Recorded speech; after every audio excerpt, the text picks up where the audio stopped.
Footnote. Chapter 8. The founding of Maryland and Georgia. So much trade going on and the abundance of ships laden with valuable cargo, it's inevitable or unavoidable that pirates would make an appearance in this story. The English colonies, particularly those in the southern region and the West Indies, became known as places where pirates hid from the law.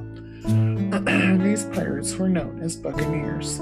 Buccaneers were a group of men from England, France, and Holland. They terrorized sailors and captured trade ships in this region. Because of the success of these infamous pirates, some countries were forced to send naval ships to the New World to accompany their trade ships safely back to port. This New World was turning out to be a place where all kinds of people had the opportunity to become rich. Back on land, the English colonies were expanding. Today you will learn about two more colonies, Maryland and Georgia.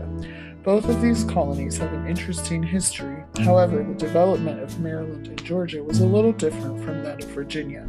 Let's begin with Maryland. You learned about the large plantations that were prevalent in the South. Maryland was considered a southern colony, though it was geographically in the mid-Atlantic region.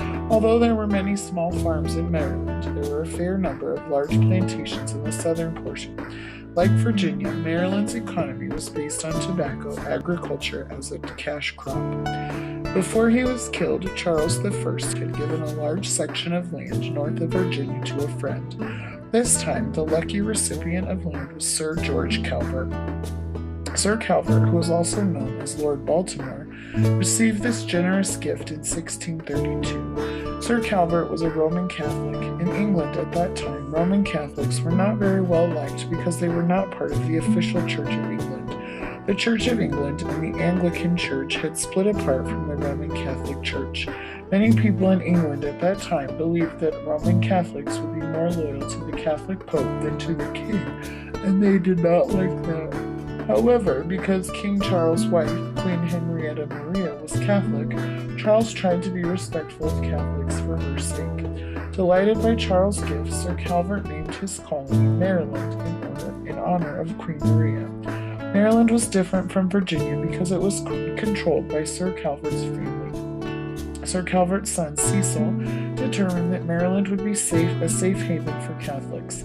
In the beginning, it was. In fact, in 1634, Cecil's brother Leonard Calvert led the first group of Catholics to this colony. Leonard Calvert later became the first governor of Maryland. The colonists in Maryland made it a priority to make peace with local Native Americans right away. They did not waste time searching for gold, but instead immediately established farms and trading posts. They soon settled into organized communities with laws that were clearly defined. It wasn't long before word got out that Maryland was quite a nice place to live. Europeans searching for a better life, free of poverty and religious persecution, journeyed to this colony. And it wasn't just Roman Catholics who came. Other Christians who belonged to different churches came to settle in Maryland too. Before long, Maryland became known as a place that practiced religious freedom. So much so that in 1649, Lord Baltimore had the Maryland General Assembly pass the Act of Toleration. This law stated that all Christians in Maryland would be tolerated or allowed the freedom to worship. This new law confirmed that Christians from different churches, Protestants, Catholics, and others could practice their religion without interference. The last southern colony to be founded was Georgia. One day, a member of Parliament in London, England, named James Oglethorpe had a brainstorm. Oglethorpe noticed that English jails were overflowing with debtors. In England during this time, people were put in jail, called a debtor's prison, if they were unable to pay their debts. Sometimes these jailed debtors owed a little amount of money, and sometimes they owed a lot. Oglethorpe had noticed that these debtors, even those who owed a relatively small amount of money, were often left to die in jail without any way of paying back the money they owed. Oglethorpe's unique idea was to set up a new colony in North America, where these debtors would be given a second chance. They would be given land so they could begin a new life. They could work to pay back the money they owed, and then their debt would be forgiven. In 1732, the then King George II liked this idea. He gave Oglethorpe a charter saying that he could take a band of debtors from England to the area of land between South Carolina and Spanish Florida. The British Parliament supported this venture by giving Oglethorpe money and ships to make the journey. Upon reaching this new land, Oglethorpe named it Georgia after his royal majesty.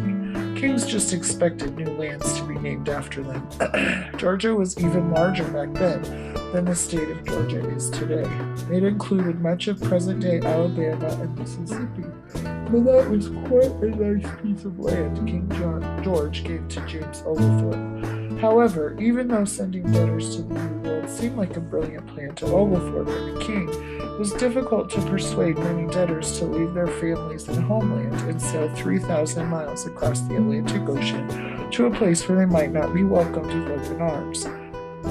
Once they arrived, the debtors would have to build their own homes as well as gather, hunt, and grow their own food. Many debtors preferred to serve their time in jail, England rather than face the unknown in the New World. Some might say beggars can't be choosers. In all, about 100 debtors agreed to go on the journey to North America. They began the laborious task of helping to turn Georgia into a colony.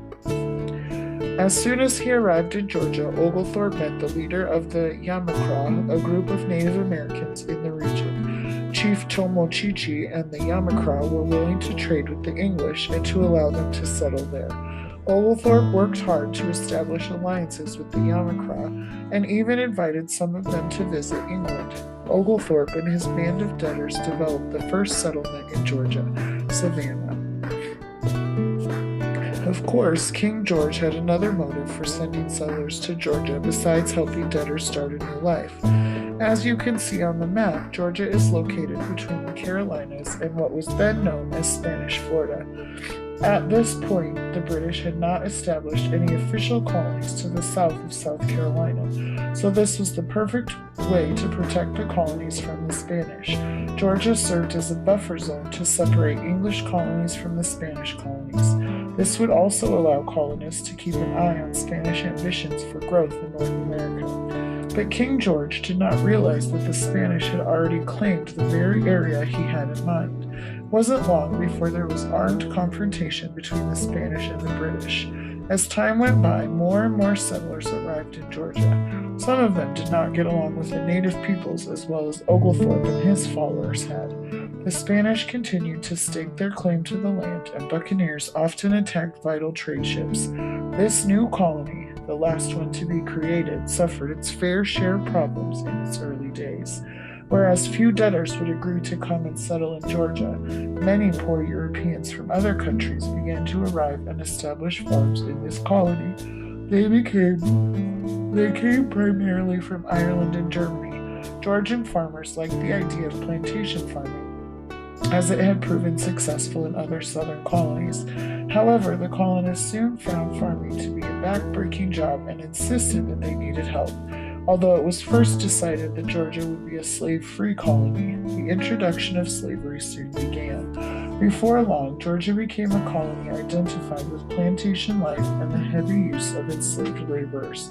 Within 100 years of being established, the state of Georgia had more plantations than any other state in the South, and the second largest number of enslaved Africans, second only to Virginia.